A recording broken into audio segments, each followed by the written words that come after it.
I think you can at least do the same week this week. Okay, today Confucius and Confucianism. It occurred to me, I just happened to be reading this right after listening to television and the news and all. There is probably no religious philosophy of any of the ones we'll look at that would be more horrified by the political climate of the United States right now than Confucianism. I mean, so you can almost understand Confucianism that way. It's the diametric opposite of what we've been seeing. And you'll get the idea as we go on.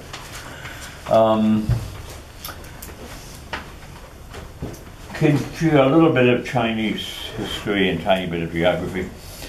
Almost everything of importance in Chinese philosophy and religion begins in the Great Bend of the Yellow River. The Yellow River empties into the sea south of Beijing, and just before it goes up into the mountains, which feed it, of course, it makes a big bend, and that's a very fertile area, and it's in that area that almost everything happens in the way of, you know, the founding of religions and philosophy. So the Great Bend of the Yellow River is the fertile source of these philosophies. Chinese civilization is probably the second oldest civilization in the world, the only rival being Egypt. Civilization that continues right up till now. It goes back about 3000 BC. And the period that we'll be looking at is the historical period. We'll only be looking at a little piece of that. And that begins with the Shang Dynasty.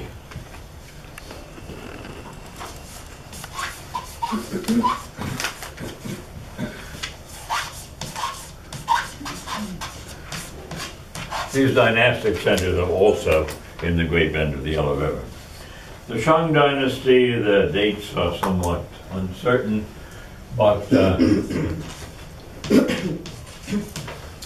16 to 11.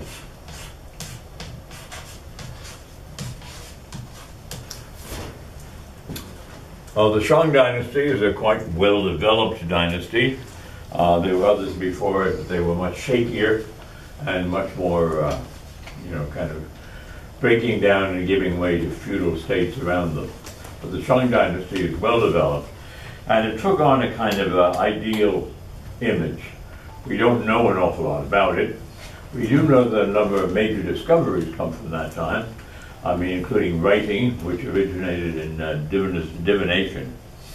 Divination used tortoise shells and shoulder blades, and put them in the fire, and you got all those cracks in them. And then the diviner would read the cracks for you, like reading tea leaves in a cup and stuff like that. But those cracks became the basis of Chinese writing subsequently. The diviners kind of decided this meant that, and okay, that means that. So it's an unusual language that way. It's not particularly pictorial like Egypt. It doesn't, the letters don't look like anything. And that seems to be how it got started. So, once you have writing, you have all kinds of other things. Writing is the key to so many developments. Now you can send messages at a distance. You can, make blueprints and plans and things like that. So writing tends to go with building and expansion and diplomatic relations and all sorts of other things that were not possible before. The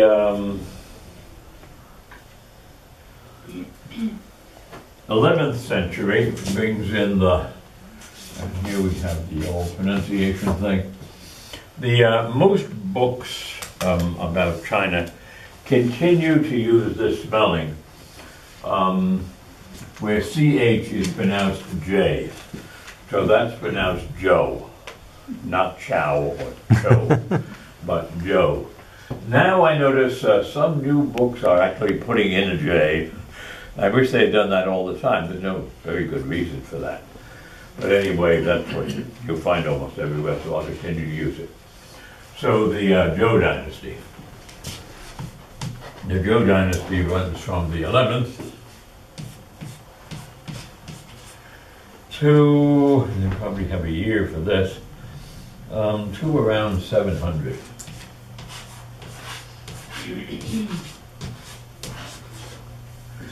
And then the Zhou dynasty gets broken in half and driven to the east, and you get the Eastern Zhou dynasty. You got Western Zhou and Eastern Zhou. You sound like all Westerns. And this goes down to 250.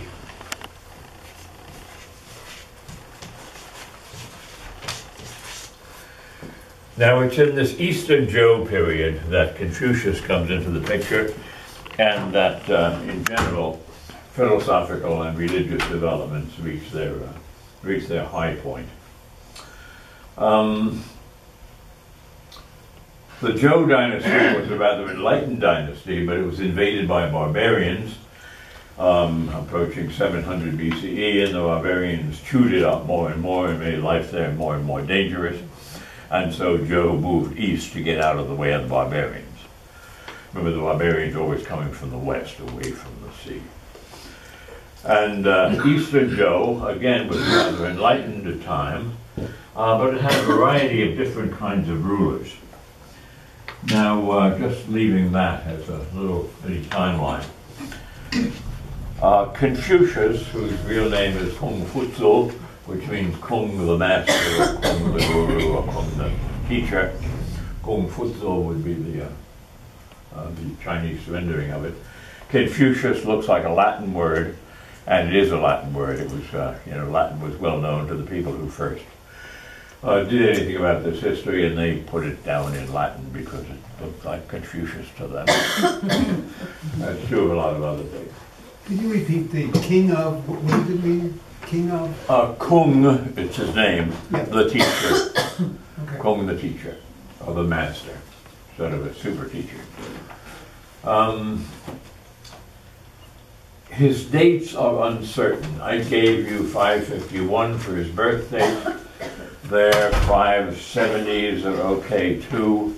It's not at all clear, but let's say he's born in the 6th century, and we do know that he lived for 73 years, because that's in the Analects of Confucius themselves. So 73 years from sometime in the middle 6th century.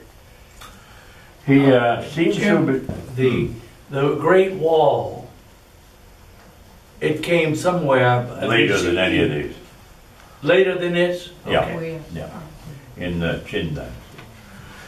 The Qin dynasty, by the way, was very anti-Confucian, and was a very kind of, fascist dictatorship. But like many fascist dictatorships, it got a lot done. I mean, it made people do what it wanted, and it built the wall to, exclude the barbarians and preserve the place for them. And that's where that's the dynasty from which the name China comes, the Chin dynasty. He seems to have been descended from, upper crust people, but they had come on bad times, and he was a poor kid, really. A poor kid with a good family name. He wanted to be a political leader.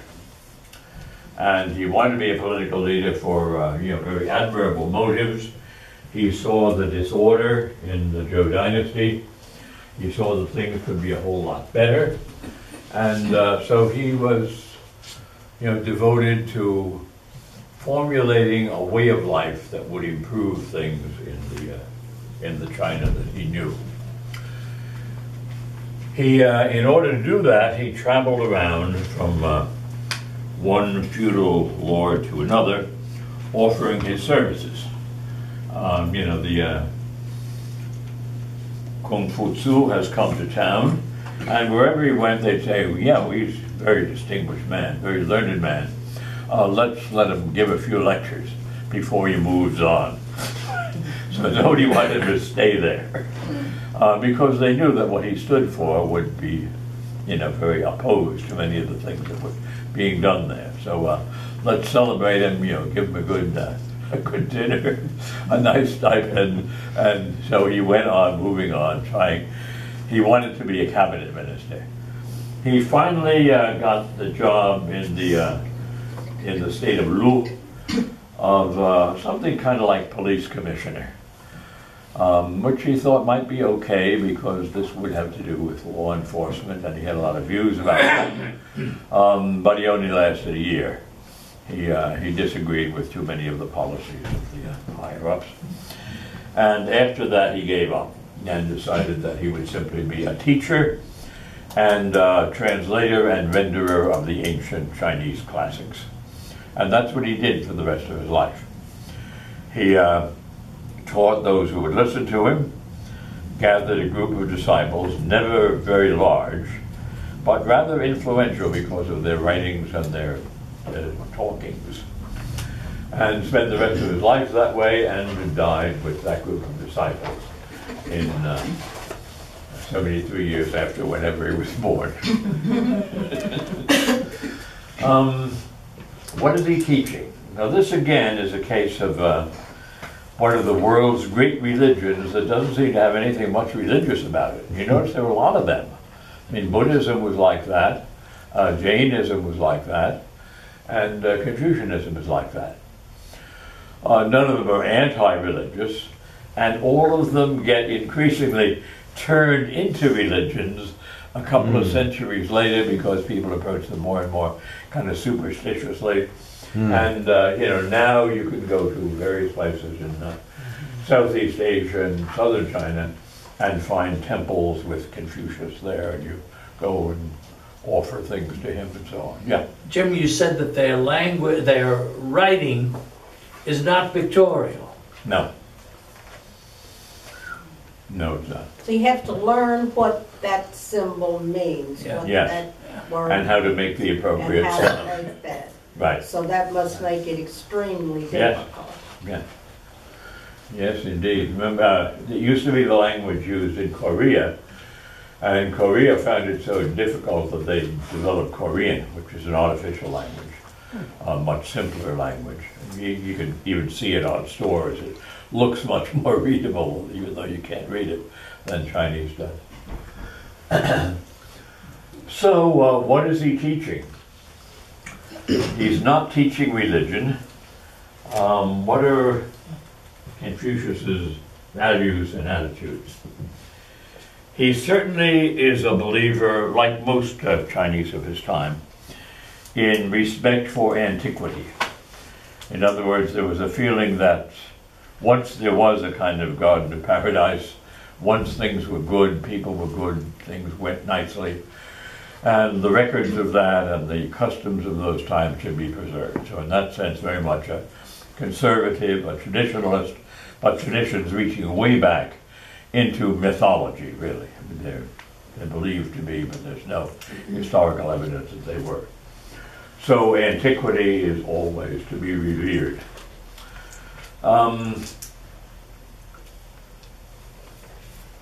He thought that the key to political reform was education, and a particular kind of education. He very much disbelieved in, kind of brute force as an instrument of politics, and believed rather in education. The education that he had in mind is an unusual kind of education. He believed that by changing people, you would change the political climate, and in no other way.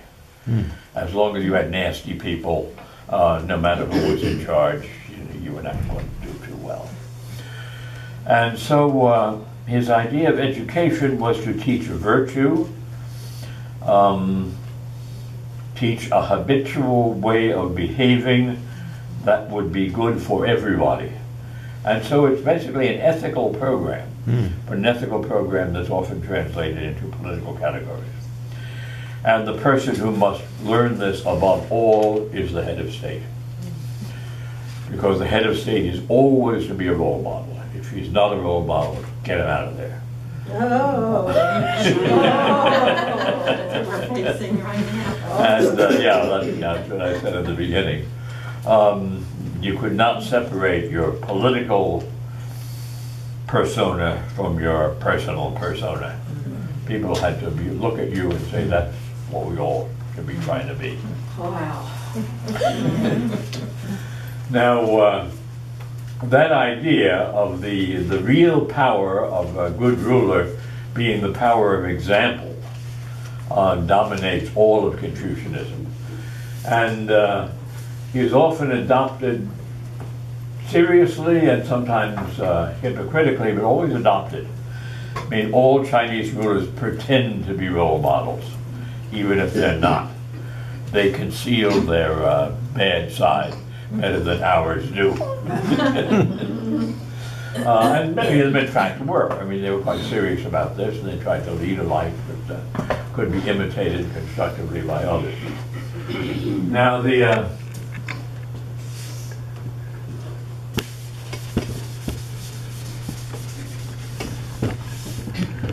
writings of Confucius are very much in dispute, whether we really have any.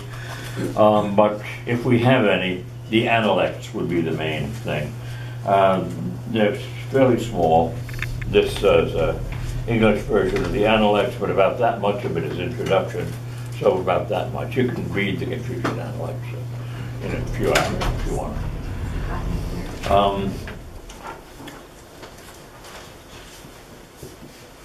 But the Analects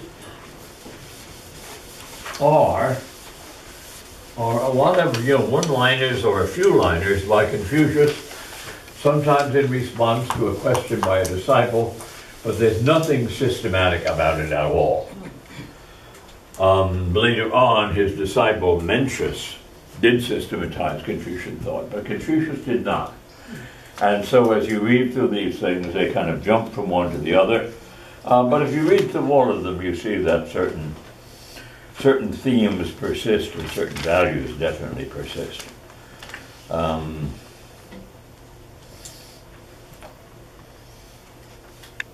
can see a few examples.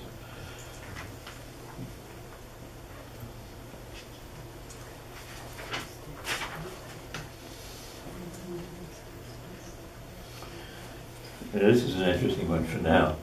Confucius once said, "I fear I have very seldom seen anyone whose desire to build up the strength of character, the moral power, was as strong as sexual desire." Kind of true. So that's a one-liner. What comes before it has nothing to do with that. What comes after it has nothing to do with that either.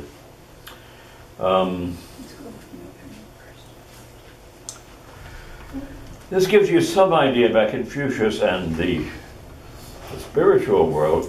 Zulu asked how one should serve ghosts and spirits. The master said, "Until you have learned to serve your fellow man, how can you hope to serve ghosts or spirits?" Zulu then ventured upon a question about the dead. The master said, "Until you know more than you do about the living, you will not know anything about the dead." So it's very this-worldly in that sense. At the same time, although it's this-worldly, he's not saying there are no spirits. And in fact, he urges reverence for the traditional religious practices.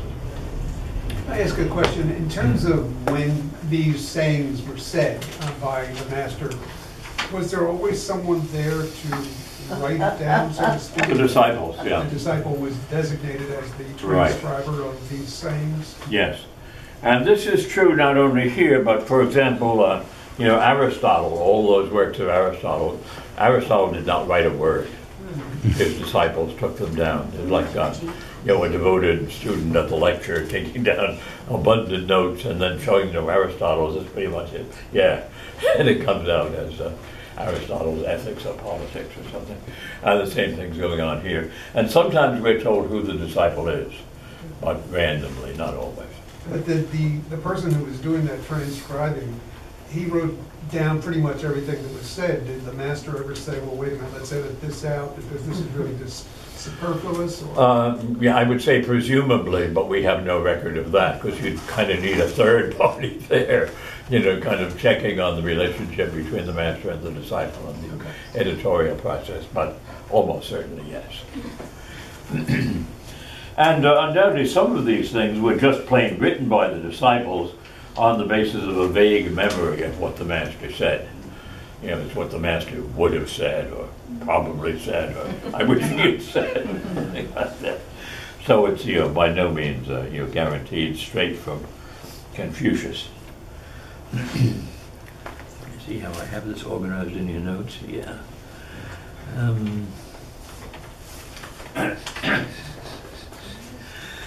The Confucian ideal is the ideal of the Junzi.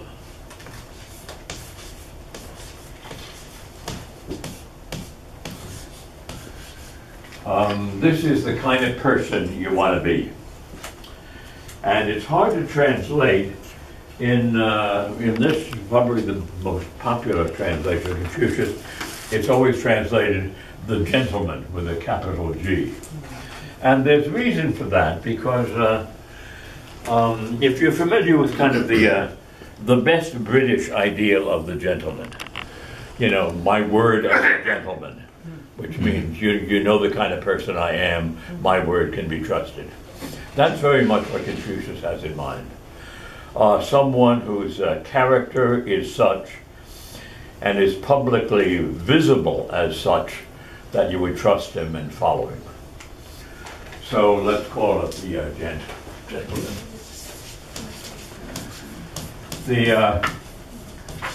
That of course raises the question of the lady, and the lady, I am sorry to say, does not appear. This is totally masculine. All the Confucian teachings are masculine. The only reference to women and children is in connection with the father or husband, who is to treat them right and, you know, take good care of them and so on. They are not addressed as separate individuals. The Junzi, as a gentleman, will have a quality called, here again, crazy spelling, Jen, obviously pronounced Run. Run, like it was R, short B, and Run. So CH is pronounced J and J is pronounced R. Yeah, depending on what vowel it is. Okay. And this is still true in most of the literature, I just write it in a different way. Really translates that goodness in a very general way. The Junzi is characterized by Run. And one who has Run never treats another as he would not be treated himself. Quote the golden rule of Keith. Comes up a couple of times in the Analects. And therefore, you know, goodness is sometimes read as humaneness or, you know, brotherly devotion, you know, whatever you want. But that's the idea, treating others as equals, as selves in the same way that you're a self. Some other vocabulary. With Confucianism, the jargon is often the best way to introduce it. The next one is, here we go again, T-E, pronounced, of course, D. Of course. D means power.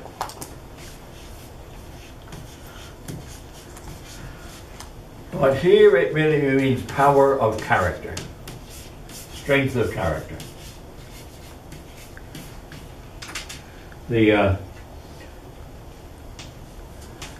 The power that a consistently, visibly admirable human being exerts on others just by getting to know him. So the power of example, the example of a good man. So the Junzi is the type. What he possesses is Run, and that Run influences others by strength of character, or, you know, recognizable character categories to us, I think.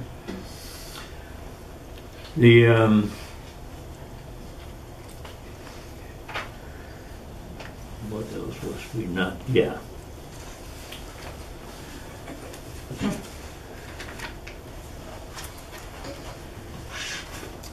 L-I is actually pronounced Li. Wow. Li means ritual or ritualization. That might serve us better. Now, at that point, when we talk about ritualization and Li as something of the Junzi, we get a better idea about what the education means. Confucius repeatedly says, life must be lived as a ritual. That is to say, there must be ways of responding to things and situations that are habitual with you. And the highest kind of education is the acquiring of those habits, the making them part of your character. Now, this goes very, very far, and I think in some of the kind of stereotypes of, old Chinese behavior, you can kind of see it. All the bowing and scraping and, the honorable this and the most wonderful that and so on. That all comes out of this. And the idea is that by behaving reverently towards others, you will be encouraged to be reverent towards others. So, political correctness, yes, yes, yes, yes, yes. Don't talk in a way that offends anyone. First of all, because you shouldn't offend anyone except in reproof if you're really trying to correct a fault. But also because the way you talk leads naturally to the way you act. He's very convinced of that. That physical behavior, verbal behavior, and overt behavior are very, very closely related. So treat people with great politeness always, and that will help you, esteem them and value them and practice Ren.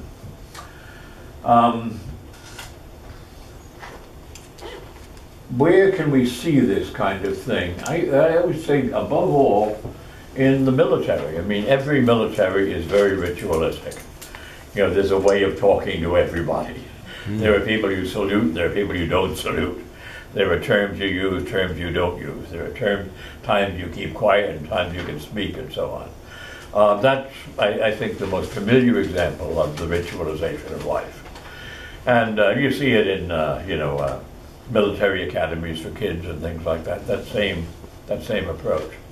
Remember, Donald Trump was sent to New York Military Academy because he had become so fresh that the parents couldn't stand him, and they thought that would kind of help him ritualize his life a little. Were they wrong? That they were wrong. So that is the idea, that education is basically the acquiring of habits of response that will always be benevolent, always be constructive, never be bad in the moral sense. Now that obviously can go crazy, it can get extreme. You can become so fastidious about every little move and so on. And in that respect, it's sort of the opposite of, I grew up in the 50s and 60s when, my generation was all for the opposite. We were not going to keep our shoes on, things like that, or cut our hair or anything of the kind. Flower power. Flower power. Exactly, yeah. I mean, that was the opposite reaction, and this at its extreme kind of invites that, and it did even in China. Things just got so rigid. I think if you want to sort of get the flavor of it, you can get it from things like, particularly from British Victorian history, Downton Abbey. In Downton Abbey, everybody knows how to speak, what kind of language to use, how to behave, whom to defer to, whom to act superior to, whom to help, whom not to help, and so on. It's all worked out. You don't have to think about it. That, in that sense, would be very Confucian. And the British idea of the gentleman in that time was very much like the idea of the Junzi. An officer and a gentleman. Those meant two different things. The officer was a military appointment. Gentleman was a kind of character that you should have. So the making life ritual with those characteristics is what the educational thing is about. Your regular education comes into, you learn to read and write and count and all. Another thing characteristic of Confucius is the cultivation of what are often called the arts of peace. I don't know if I put them in your notes, but they're worth mentioning. The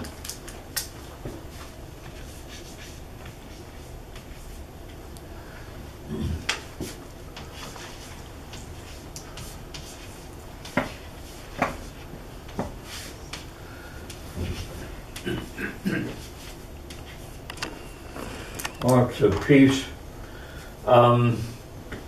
These are, I guess, to a considerable extent, what we would mean by the fine arts, you know, music and painting and things like that. Because Confucius and the Confucians were very convinced that there was a close relationship between the aesthetic and the ethical. That to cultivate beauty would include cultivating moral beauty. That you know, if you just liked things, you kept things as beautiful as you could, you would be developing a character that would try to keep your own interior life as beautiful as you could keep it. And this is very like Aristotle, exactly the same thing.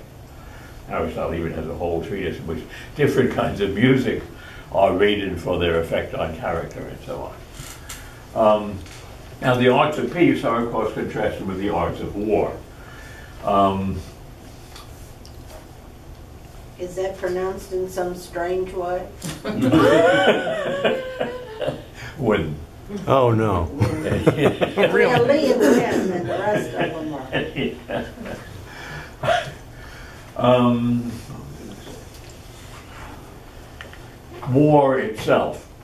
Confucius was very anti-war. He thought that war was always a disaster, for the reasons that any of us might consider war a disaster. But also he thought it was a terrible failure. You know, when nations have to go to war, they have screwed up. It should never come to that. So a great emphasis on diplomacy, you know, get together and work things out and give a little and take a little and so on, characterizes the Junzi when he's head of state. Just going to war and bullying everybody does not. Incidentally, bullying is a big thing in Confucius writings. He doesn't call it that, but the kind of, you know, strutting and pushing people around because you're bigger than they are, this to him is moral disaster. This is, you know, the lowest you can sink. If you're bigger than somebody else, as he says at one point, then you should help him. That's why you're bigger than he, so you can help him. Jim, the invention of gunpowder is attributed to the Chinese. Yes, yes. And it's been such a wide and broad thing. Once getting over to Europe and being incorporated into Change the world. the Yeah. exploration and Right. also imperialism too, taking over Yes, countries. yes. But in China, gunpowder originated as fireworks. Fireworks. It was not considered a weapon. There was a great belief in, you know, traditional Chinese lore that darkness was kind of evil and brightness was kind of good. So fireworks would light up the night sky and kind of fill the night sky with goodness and so on. And so they would use that as often as possible and certainly use it for all festivals and celebrations and things like that. But of course the chemistry is the same. It's an easy step from fireworks to firearms. And, you know, that was what happened. They, as well as everybody else, went that direction. But yeah, it's a good point to bring up. Do you get some kind of sense of this guy and where he's going? Do you think it would go over big? It did not. It did not for centuries, and then it did. The Confucian era, Eastern Zhou, was followed by other dynasties which went in exactly the opposite direction. The the group, I think I mentioned them to you here, the legalists. Yeah, Chin. yeah, right. The legalists won out and became politically dominant, and the legalists were, you know, really fascist, totalitarian dictatorships. You know, there was only carrots and sticks. That's what it was all about. If they go the leader's way, you get a carrot. If you don't go the leader's way, you get a stick. So that was their philosophy. You know, we can whip everything into shape by just you know, tyrannizing, and they did. No question about it. I mean, this did impose discipline. I mean, you know, Hitler did it, Mussolini did it. In certain ways, everything was a lot better when Hitler was running things, but other things were a lot worse, and some things that got better got worse subsequently too. So that was what came in after Confucius. I say just the opposite. You know, a brutal law and order kind of thing, where the law has nothing to do with natural law, humane law. It's my law. I run things here. I am the law. It was in that regime, the Qin dynasty, that the Great Wall was built. And again, you know, obviously you couldn't build anything like that by just showing yourself to having a wonderful character and saying, hey guys, why don't we all go out and build a wall? This had to be done by forced labor. And it was done by forced labor, and the Qin dynasty, forced labor was taken for granted. Everything was done by forced labor. Was there a concept or maybe a caste of slavery? They were slaves. It was not a slave culture. It was a peasant culture. It was more like medieval Europe. They were kind of serfs who slaved, but legally, technically, they were not slaves. You couldn't, like, sell them in the market for somebody But else. to build this thing, 1,700 miles, I believe, long, Yeah, that can be seen in outer space. yeah. Well, either you built or you didn't eat that day, I think. And of course, it didn't work. The barbarians came in anyway. I mean, that often came up with this, you know, war between us and Mexico. Trump once referred to the Great Wall in China, which did not work at all. You know, after enormous expense in human lives and everything else. So that's the general pattern of Confucian teaching. The ritualization of life to help people become junzas, to influence others by their ren and by their de. And since all of this comes from a fountainhead of goodness, this will improve society. Now, after the Qin dynasty eventually, you know, drove people nuts. And those things almost always lead ultimately to revolution. And this did lead to revolution after a long, long time. And after the revolution, people were looking around for some formula for a better way to live. You know, like some of the, you know, the Muslims look for a Sharia. There's got to be magical Sharia. If we bring it in, it will make everything okay. But they found Confucianism. And they said, this is kind of it. And they brought it in after the Qin dynasty, and it never went away again until the Communist Revolution in the 20th century. Confucianism was the dominant philosophy of China all that time. As I mentioned in my little story the other day about meeting the guy in the zoo, you know, the communists finally decided we can't do without Confucianism. We got to kind of persuade people that Confucian values are really communist values. And Marx was a Confucian wannabe. Closet Confucian. And that too kind of worked. In other words, Confucianism runs very, very deep in the core of China. I mean, even when the political picture doesn't look much like that, it's there among the people, and the smart guys in government know that and will try to make use of it. Stamp out Confucianism and you're in big trouble. Now, Confucianism also joined in later times with Buddhism. Buddhism moved far east, and that you could see what Buddhism would do to Confucianism. It would sort of warm it up and also deepen it. You'd have the meditative dimension now and all, a more kind of contemplative religious dimension, and that happened, and Confucianism and it got along just fine. I think I mentioned before that very frequently now, particularly in Southeast Asia, you see a representation of these three old guys with their arms around one another, and these three old guys are Confucius, Lao Tzu, the founder of Taoism, and the Buddha. They did not know one another, of course, but they're considered to be united. And many, even books on the history of religions now, will no longer have a section on just Confucianism, the way we're doing it, but Chinese religion, which has been for a very long time a blend of these, but with the Confucian elements very, very definitely there. Yeah, we're not getting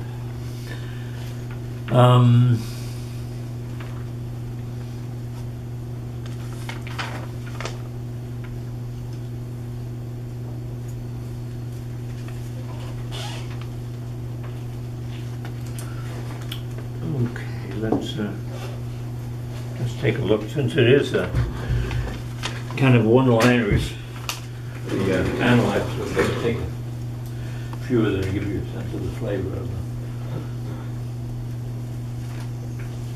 I think you get the idea of most of them.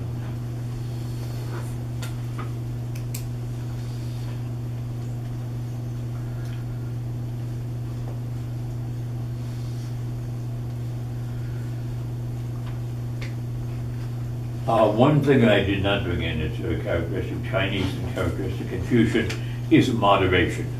Again, very Aristotelian, the middle way, not extreme one way or the other. And this is, again, characteristic of Confucian-influenced Chinese culture.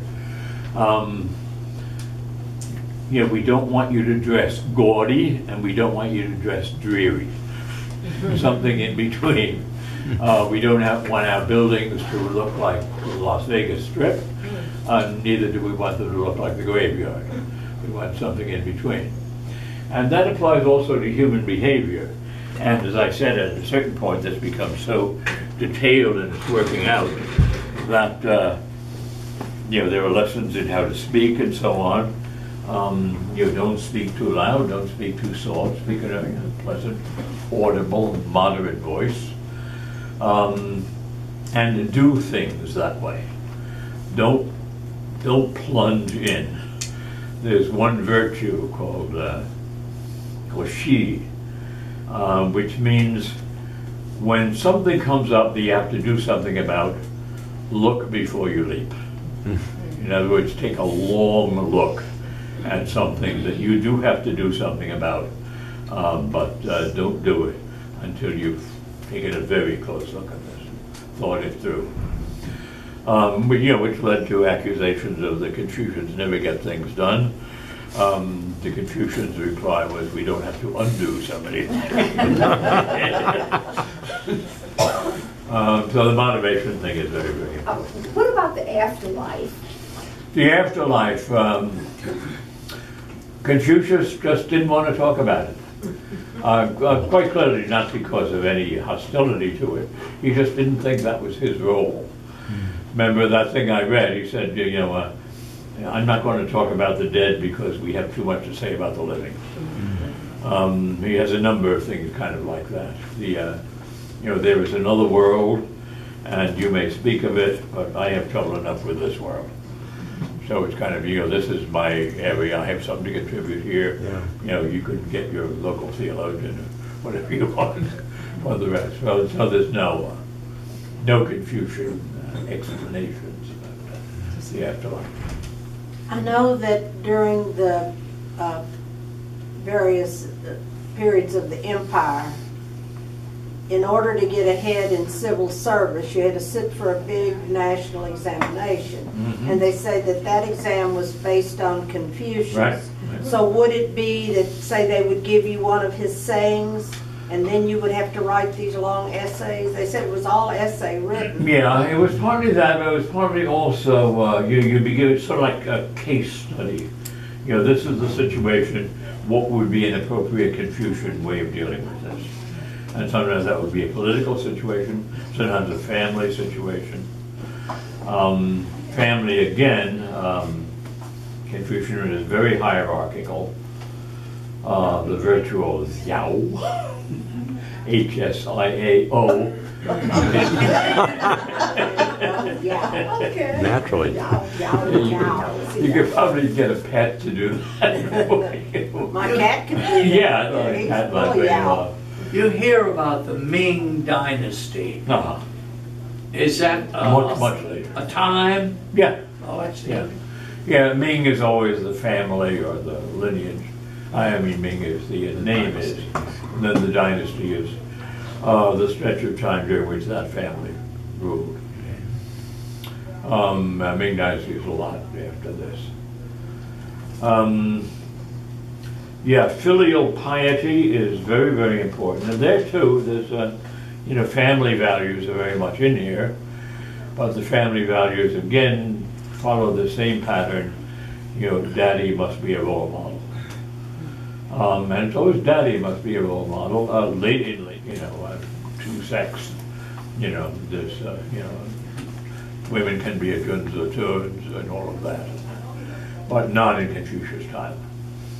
Just like not in the biblical time. You know, the Ten Commandments are obviously all addressed to men, and to men who are the head of the family.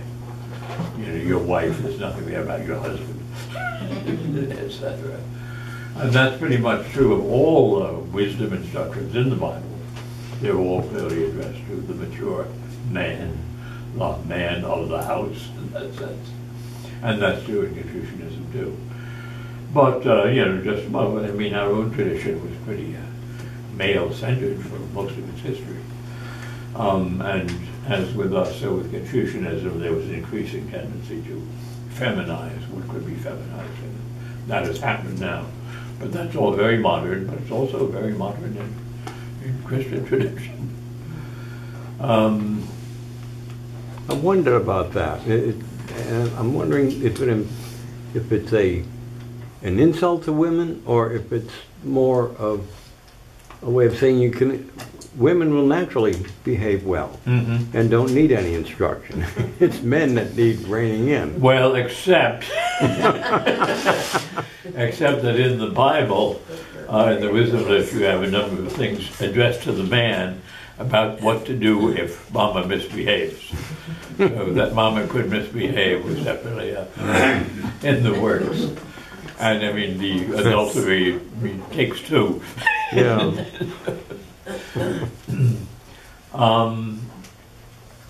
Family values, yes. Also, old is good.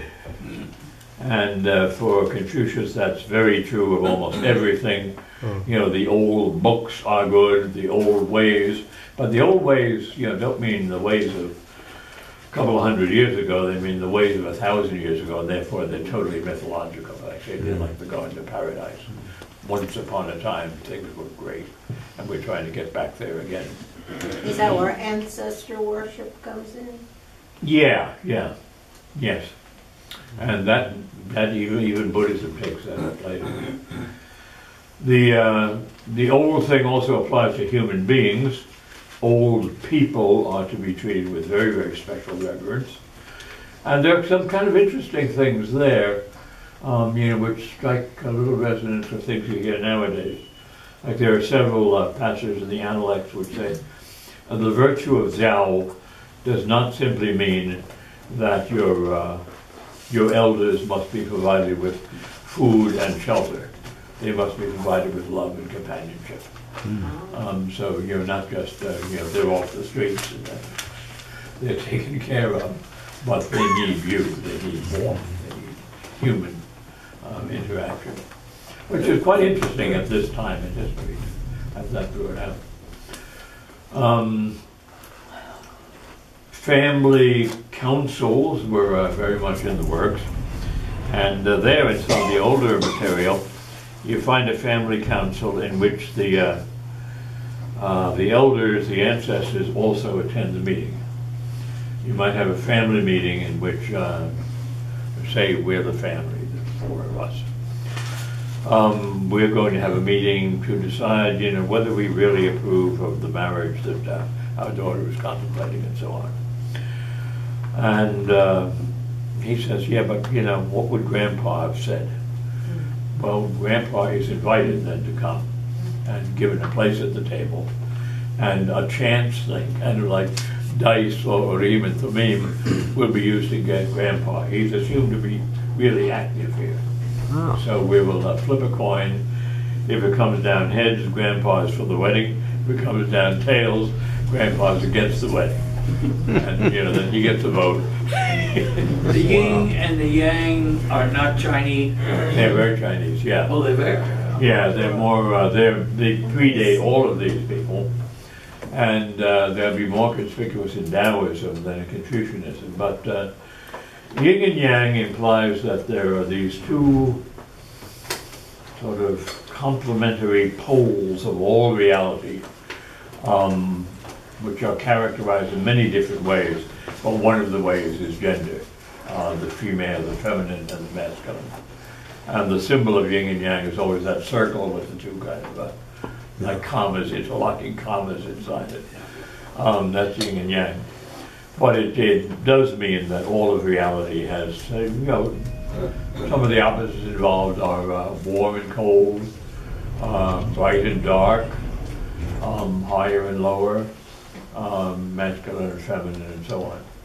Now, the reason why it becomes so prominent in Taoism is that, in general, yang was felt to be superior. Yang was, the bright and the strong and the active and so on. Taoism said no. It is rather yin, which is superior, and the feminine is superior to the masculine, and the humble is superior to the haughty and so on. And that, of course, remains of great interest. A lot of feminist scholars take quite an interest in that. But we'll get to Taoism. But the trouble with it is that the Taoists liked females better than males, not in the way that modern feminists do. They're just as good as men and should have the same jobs. But no, because they have the sense to keep out of those jobs. They devote themselves to things that really matter and not to businesses and government and things like that. So we'll say a little bit more about yin and yang at that point. Anything I desperately wanted.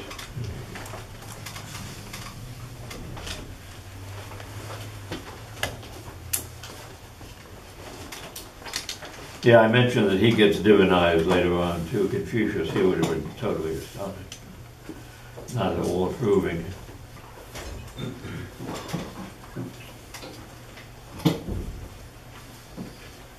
Where do you find Confucianism now? You hardly ever find it in a pure form, but you find it very prominent in China now, and also of course, in Taiwan. Southeast Asia has quite a bit of it, but it's more. Southeast Asia is such a mix of all kinds of things. But there's a lot. There's a big shrine to Confucius in the middle of Ho Chi Minh City, and it is almost like he was a god. You see it there in a temple, and you come up and offer him flowers and things like that.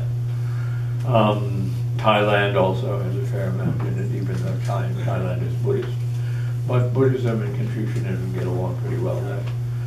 Incidentally, you may have heard on this morning's news, the longest living head of state, the King of Thailand, died last night.